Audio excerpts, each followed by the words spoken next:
Good morning, everybody. I'm Evan Solomon. And I'm Carol McNeil. Welcome to the second hour of CBC News Sunday. You know, lots of people get nervous at the prospect of taking dance lessons. Not everyone thinks they can dance.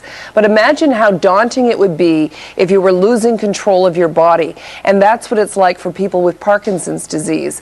They sometimes go rigid, shake involuntarily, and it can only get worse. And so the question is, can learning to dance give them renewed comfort in their own bodies? Well, we caught up with a class in Toronto that's willing to give it a shot.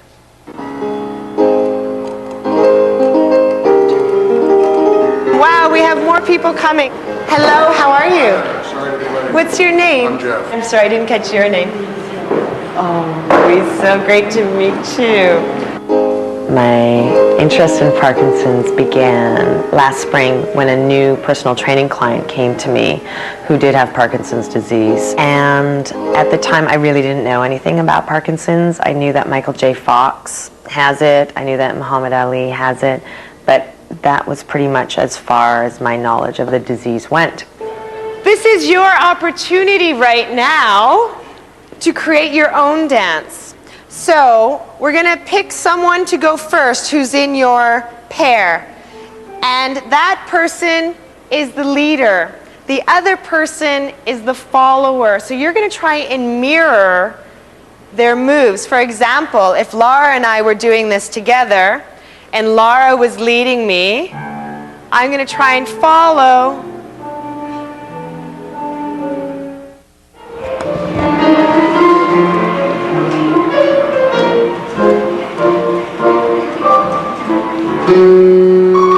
Astronomers slow down, at least this one does.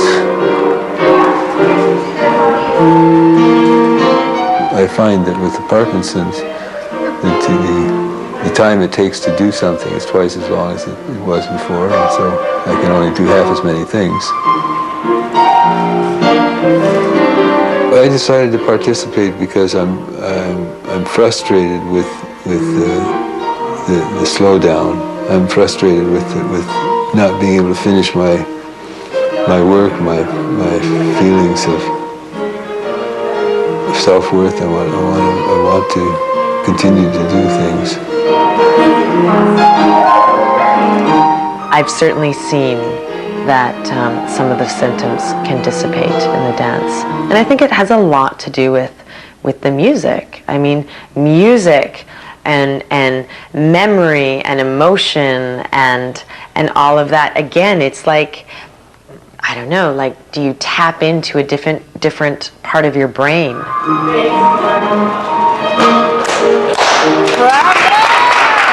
Oh my God! I can remember quite clearly what my first thoughts were when I was diagnosed. It was surprise, but also relief. I said, okay, I thought so.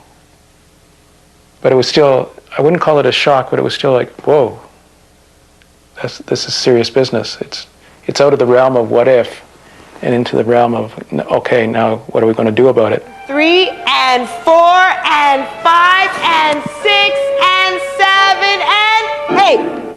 It's very easy to become a hermit, but I didn't want that to happen.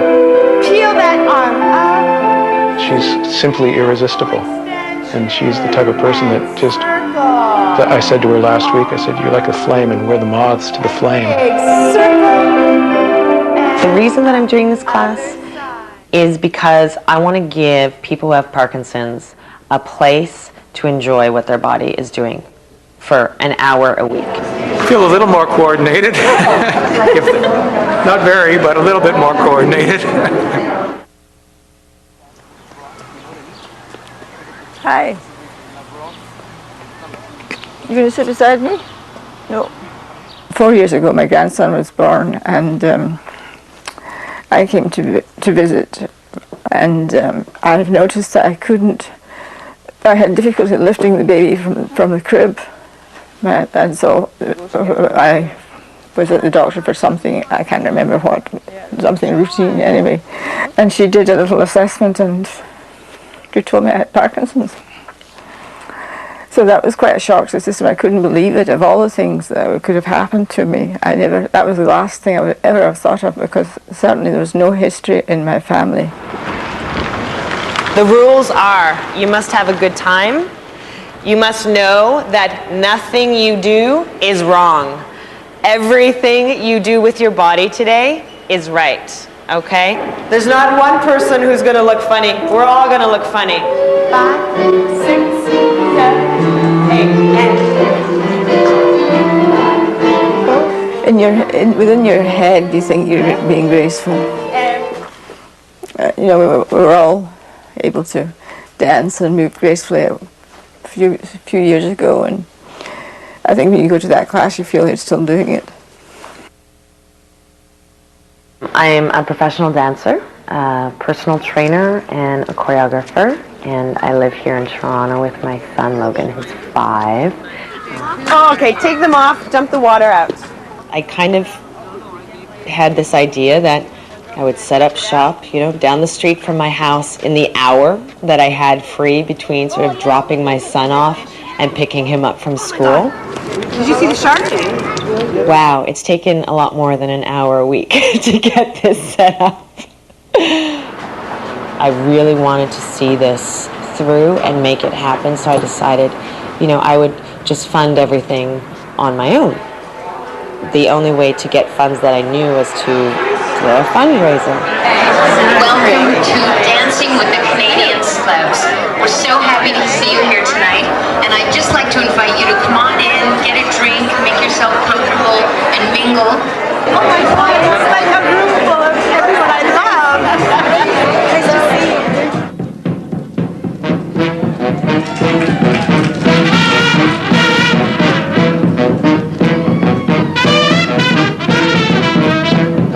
I'm a neurologist and I treat people who have Parkinson's disease, and we don't have something fantastic like this to offer them. So it's wonderful that this is available. It's overwhelming to see this many people all in support of such a fantastic cause. And Carolyn, go. 1, 2, 3, 4. So we're definitely working with non-dancers and then non-dancers who have Parkinson's. So we're going to come up against, you know, are they going to all be able to show up on the day, or are people going to miss rehearsals? I'm going to say I have 12 people.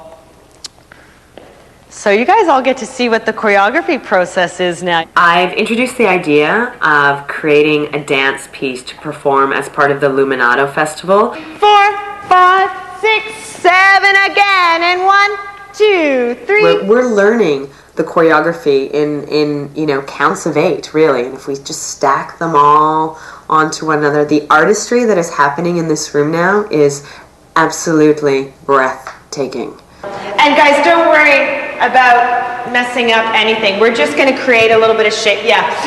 You're fired! I hope there's no kicks over the head, or like you see on Dancing with the Stars, where they're swirling their partners around and dipping them and carrying them about. I hope it's relatively simple.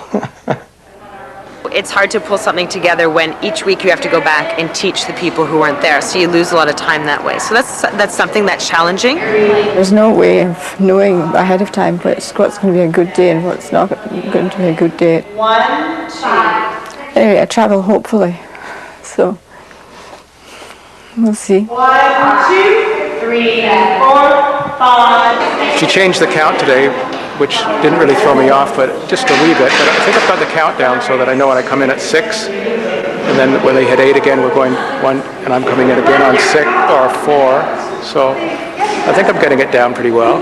1, 2. They're more than keeping up, actually. And I think because they're thinking so hard about, like, where am I supposed to be and what am I supposed to do, that the Parkinson's really is leaving them at that point. I hope she's being real when she says how excited she is about it. But she gets up and dances all over to just whenever she sees us do something.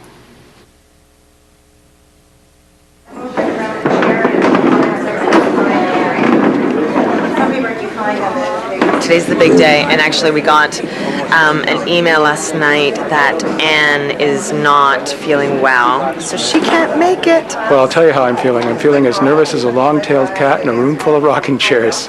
Well, I'll give it a good try.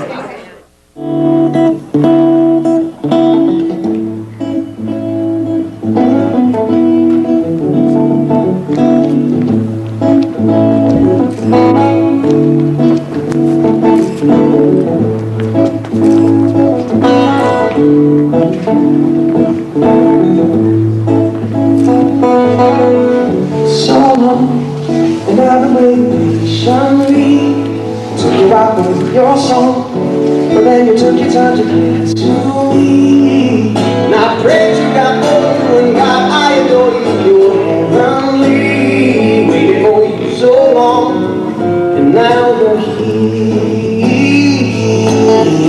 I mean, I have lots of things to do before I die, so I don't want to waste time if I can help it. So I thought if the dance stuff, if music is good for us, then and if music helps relax us, make us feel more productive, better about life, and so forth. That's what I wanted to do.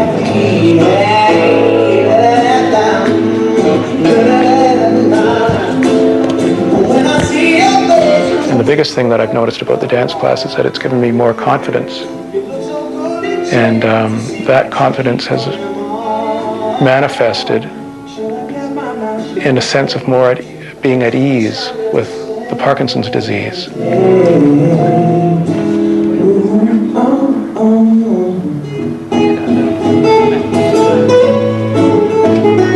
You do your best, and everyone does it differently, and you know, you just do your best. I'm so incredibly lucky in life to have all the wonderful things that I have, and most to have this facility, this body that can dance and feel such euphoria when I move to music.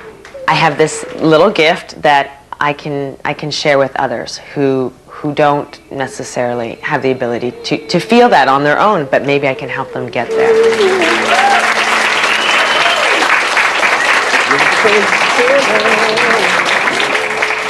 We're an extraordinary group of people. Now, one note here, and it's personal for a lot of the folks here at CBC and many of you out there. Sarah Robichaud's first dance student with Parkinson's was a CBC radio personality. Andy Barry is the host of the popular Toronto morning show Metro Morning, and Andy, who's been very open about his Parkinson's, continues to host Metro Morning since his diagnosis last year, and he's just doing extraordinary things, as are so many of the people you saw in Sarah's class there. Now,